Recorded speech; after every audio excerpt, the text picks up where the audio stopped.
Proceed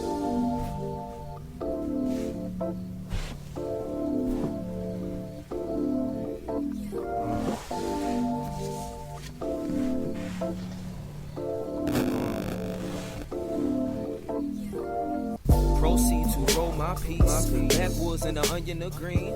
Burn one, take a break in between. Exhale. My stress, my pain. You're tuned in to a one-take podcast production. Hey, how you doing tonight? I'm saying tonight because it's almost 11 o'clock, or it's a quarter to 11. August, the 12th. Man, it's been a tough one trying to get this show out this week. A lot of unfortunate things happening in the household, and it was just imperative that I get this up because today's guest, or the interview that I'll be adding to this show, is actually a breakdown of the PGA Championship that starts tomorrow, late morning, maybe early afternoon. So I've done this show about 2 times this week, and once I was finished, learned that my device didn't have any more memory on it. So this is like the 3rd iteration of my show. It's kind of hard to replicate that energy. So I wanted to open up with a couple of things before I bring in my golf contributor. One, there was a couple of important people that passed away this week. One was longtime Doug Down rapper Sean Price. And then I know that may be a little odd. I'm bringing together hip hop and golf and little NFL and what else I got here. So basically tying all those worlds together, but that's how we do it. You are listening to Hey, we don't mind. with show host Wood. So kind of bear with me a little bit, but like as I was saying, longtime Doug Down MC Sean Price, one half of the 90s hip hop group Helter Skelter, Ruck, passed away. 43 years old, a husband, father of 3. I guess the services were held earlier today. I bring it up because I respected the cat. But I will say one thing personal about it was that this was like the last song, or Sean Price actually had like the last song that I posted on a social media, which was Facebook.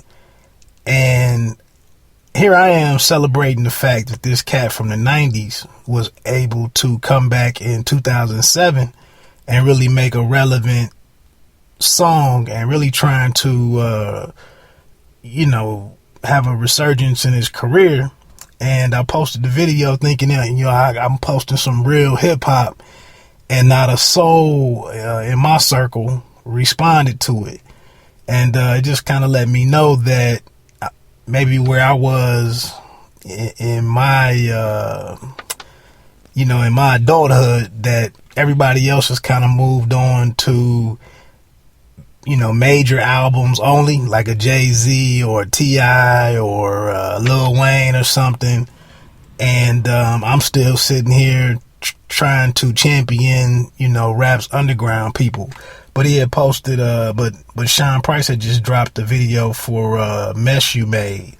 And I thought it was a pretty good song. And, I'm the type, my preference in my hip hop, I like sample driven music or sample driven hip hop.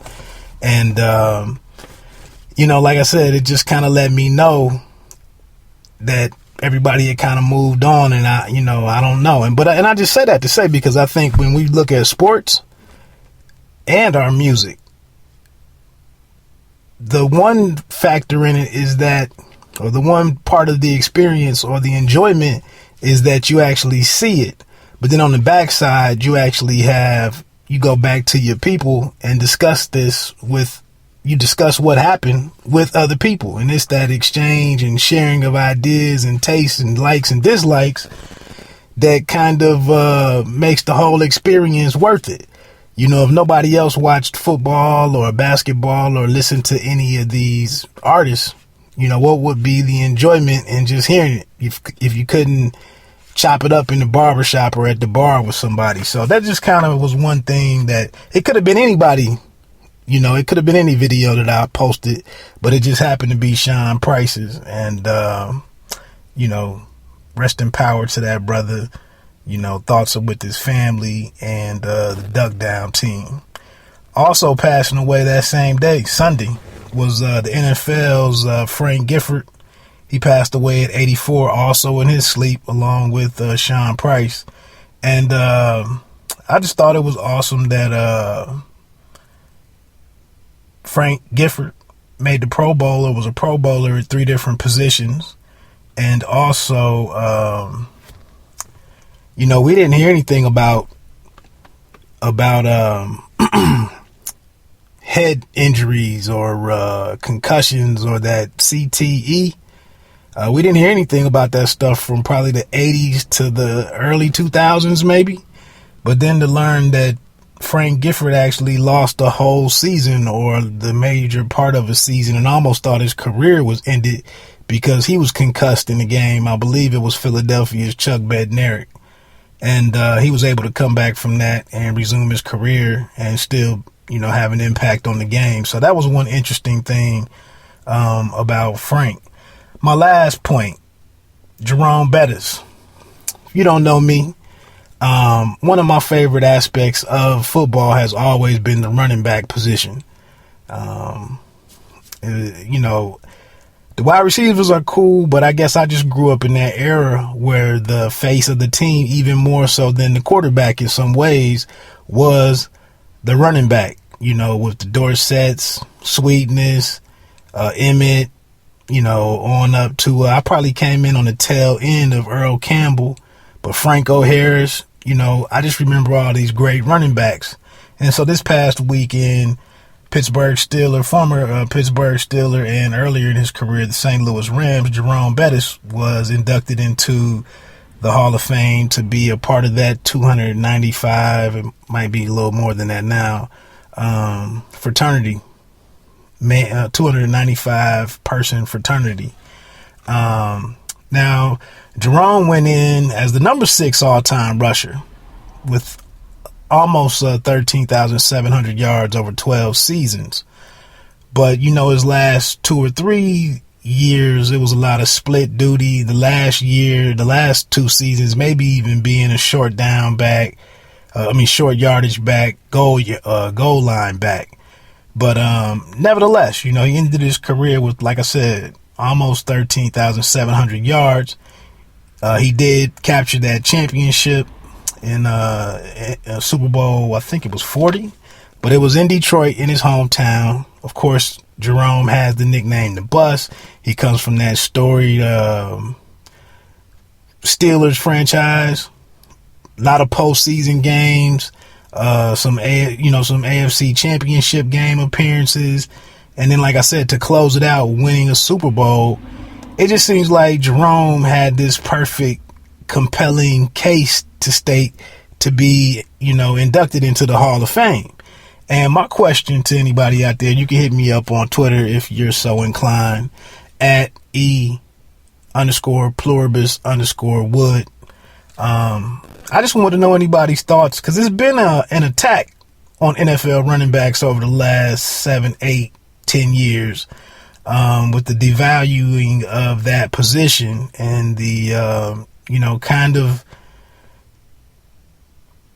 how that position is evolving. And, you just don't have these guys that are, that really just set the tone of the offense anymore. So with us going to that, the passing attack. But do you see any current, out of all the positions? I mean, there are a couple, now that I thought about it, that might be struggling right now with current players who are likely to make the Hall of Fame. And but I'm zeroing in on the running back position. I think that might be the one. Who do you see right now being a Hall of Fame football player? Hall of Fame running back. other than Adrian Peterson and Marshawn Lynch.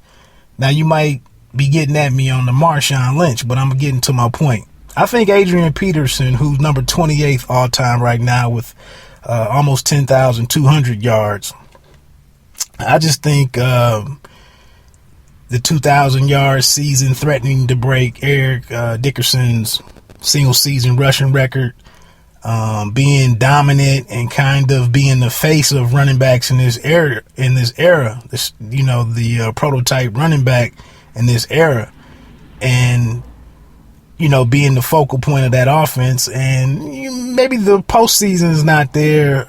I think one appearance, but I just think if he comes back and has a 1,400 yard season, 1,500 yard season this year, it probably cements him as a Hall of Famer, maybe not a first ballot. But then we move over to Beast Mode, who is currently 35th at almost 8,700 rushing yards. I just think Beast Mode, while he may not have done a whole lot in Buffalo, he's going to have this 3, 4, 5 year, maybe even 6 year stretch in Seattle where he's in the playoffs. He's having meaningful games, meaningful moments, and it just might be a case.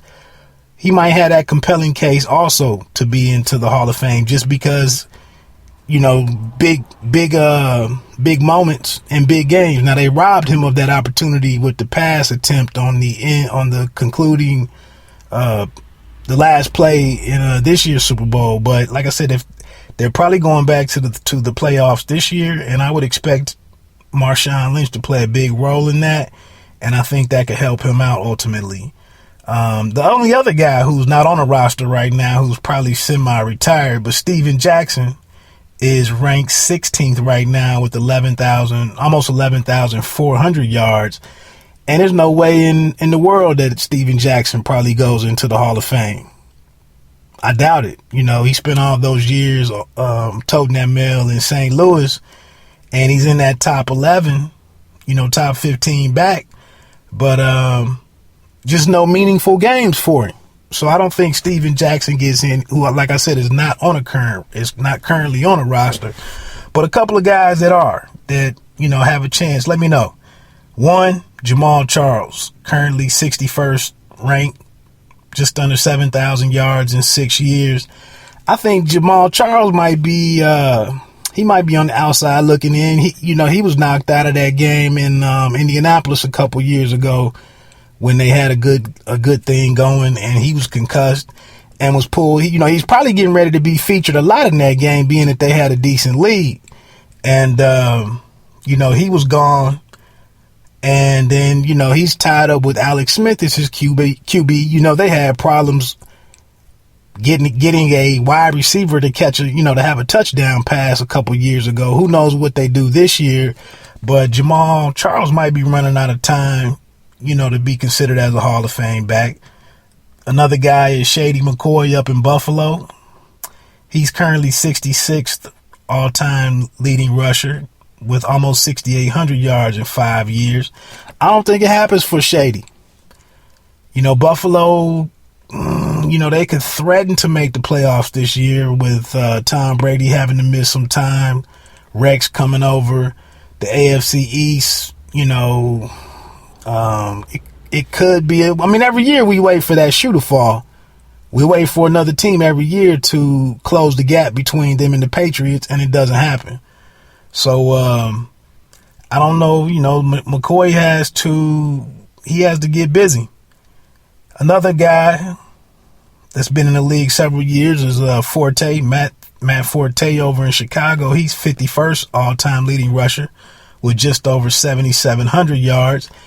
He's been in the playoffs a couple of times, but he hasn't been the bell cow.